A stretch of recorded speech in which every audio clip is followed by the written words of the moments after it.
उसका जय जयकार करते थे। इसको इतना अभिमान हुआ। एक दिन तो क्या हुआ, जंगल में भ्रमण करते करते इसको बहुत जोर से गर्मी लगी। इसको गर्मी लगी तो सरोवर में स्नान करने लगा अपने पत्नियों के साथ में। अब ध्यान देना, सरोवर में स्नान तो कर रहा था, परंतु सरोवर को इतना गंदा कर दिया कि सरोवर में रहने वाले मगरमच्छ जो ग्रहदा मगरमच्छ को क्रोध आ गया और क्रोध में उसने हाथी का पैर पकड़ लिया। जैसे ही हाथी का पैर पकड़ा, सज्जनों, गजराज ने सोचा अरे छोटा मोटा जीव होगा, पकड़ लिया है तो उसको पता चलेगा राजा का पैर पकड़ा है, माफी मांगेगा। परंतु ध्यान देना, गजराज था वो जंगल का राजा था, वो जो मगर है ना वो तो जल का राजा है।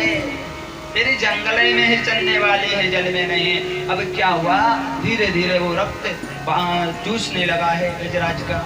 जैसे रक्त चूसने लगा है, अब उसको जैसे दर्द हुआ है, निर्बल होने लगा है, तो फिर अपनी पत्नियों को इशारा किया, देवियों आप आओ हमारी सहायता करो, क्योंकि कोई जीव ने मेरा पैर पकड़ लिया है, बहुत बड़ा जीव है, मेरी रक्षा करो। देवियों ने सूंड में सूंड लगाकर गजेंद्र की रक्षा की, परंतु कुछ नहीं हुआ। वो तो ग्रह इतना बड़ा, इतना बलशाली था कि अंदर के लिए खींचने लगा। पुत्रों ने कुछ देर तक तो दोनों लड़ते रहे।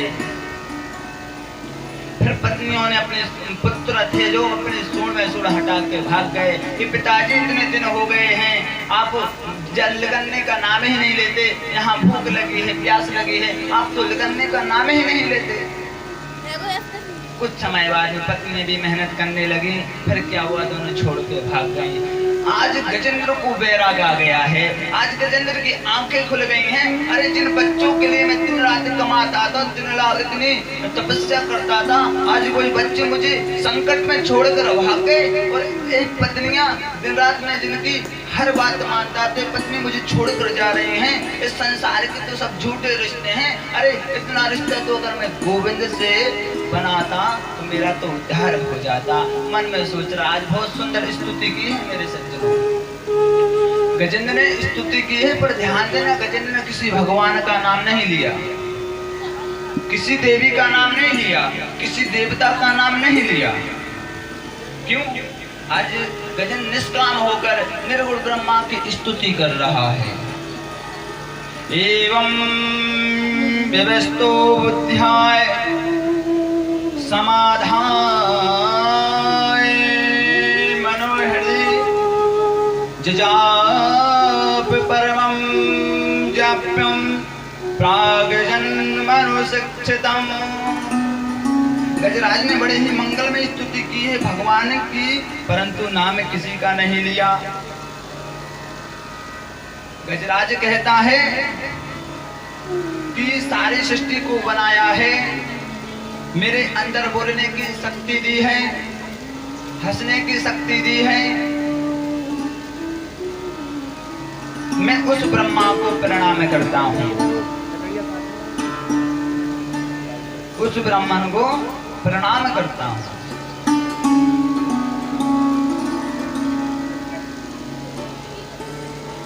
जो सारे जगत को शक्ति दे रहा है, जगत का पालन कर रहा है, जगत को उत्पन्न कर रहा है, जगत का सृजन भी कर रहा है, ऐसे उस ब्रह्मा को हम प्रणाम करते हैं। ब्रह्मा जी बोले, अरे भाई किसी का तो नाम ले रहे थे। ब्रह्मा जी भी तैयार बैठे, गजराज हमारा नाम लेगा तो हम जाएंगे। शंकर जी भी बैठे हैं कि गजराज हमारा नाम लेगा तो हम जाएंगे। देवी जी भी सोच रही हैं, पूरा नाम नहीं आता तो ये बोलते शेरा वाली हम आ जाएंगे। और विष्णुदेव के आप देखो कोई देवी देवता नहीं आ रहे, तो भगवान ने सोचा जो किसी का नाम नहीं है वो मेरा नाम है, जो किसी का नाम नहीं है वो मेरा नाम है। आज गरुड़ तो बोला है भगवान नारायण ने, गरुड़ जल्दी चलो, एक हमारा भक्त संकट में है। आज भगवान ने जैसे गरुड़ पे बैठकर सवार होकर जा रहे हैं तो लक्ष्मी मैया कह रहे हैं कि हाथ पकड़ कमला कहे कहाँ चले ये दुनार। हाँ कमला से कही और थी हाथी के पास। इतनी रफ्तार में भगवान गए हैं कि हाथ तो लक्ष्मी मैया से की है और थी तो हाथी के पास में। जो लोग तो गजराज का उद्धार ही भगवान ने कर दिया है। आज गजराज ने जैसे देखा गोविंद आ रहे हैं, अपने सूंड से उसी सरोवर में से फूल लिया, कमल का फूल लिया और भगवान को अर्पित कर रहा है। योन्ता सरसुरवले गृहीत आत्रो आर्तो दृष्ट्वा गुरुमति हरम खाउपात चक्रम उप्यक्ष संभुजकरम ग्रमाः कृंदानारायण खिलदो भगवान नमस्ते। अब तो उसने नाम ही लिया था और जैसे कि भगवान को अर्पित कर दिया कि सुनेरी मेरे निर्बल केवल राम। आज गजराज को ऐसी गजराज ने खुल दिया है। अब यहाँ पर कोई बोलते हैं महाराज मुझे समझ में नहीं आ रही, जब भगवान हाथी को बचाने गए थे तो समय पहले गजराज को उद्धार क्यों किया? तो सारे बल प्रकृति के जब क्षीण हो जाते हैं, कोई बल उसका काम नहीं आता है और कोई जब उसके सामने नहीं आता है तो हार कर गोविंद को जब पुकारता है तो गोविंद गजेंद्र ने जब कन्हैया को पुकारा है तो आज भगवान आ गए हैं, आकर बचा लिया है। लेकिन परीक्षित जी महाराज ने प्रश्न किया है, कैसा कि परीक्षित बोले क्या? बोले गज और को उबारा, ग्राह को उबारा है। अब ये बताओ परीक्षित भगवान ने गजराज को बचाया है कि ग्राह को बचाया है? गजराज की मुक्ति थी या ग्राह की मुक्ति थी? ये बताओ। तो सज्जनों, गजेंद्र से पहले मुक्ति ग्राह को मिल गई थी, आज उस ग्राह को मोक्ष मिल गया। गजराज को प्रभु ने बचा लिया है। मैं तुमसे ये कह रहा था कि परीक्षित की विश्वास को जीवन में अपनाओ।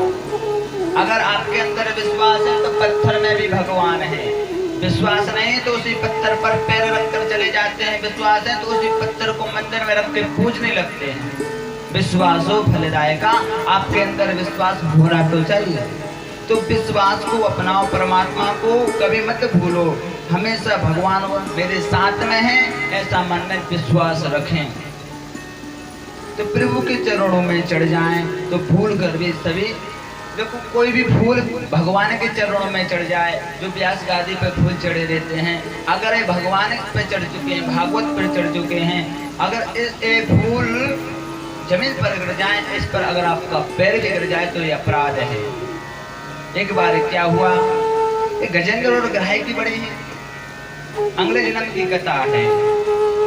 दुर्वासा जी एक बार भगवान के धाम में गए, भगवान के धाम में गए, भगवान ने अपनी प्रसादी माला दुर्वासा ने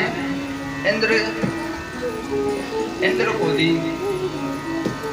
दुर्वासा की स्वादिष्ट भोजन करवा दिया और दुर्वासा जी प्रसन्न हो गए तो इंद्र को एक प्रसादी माला दी।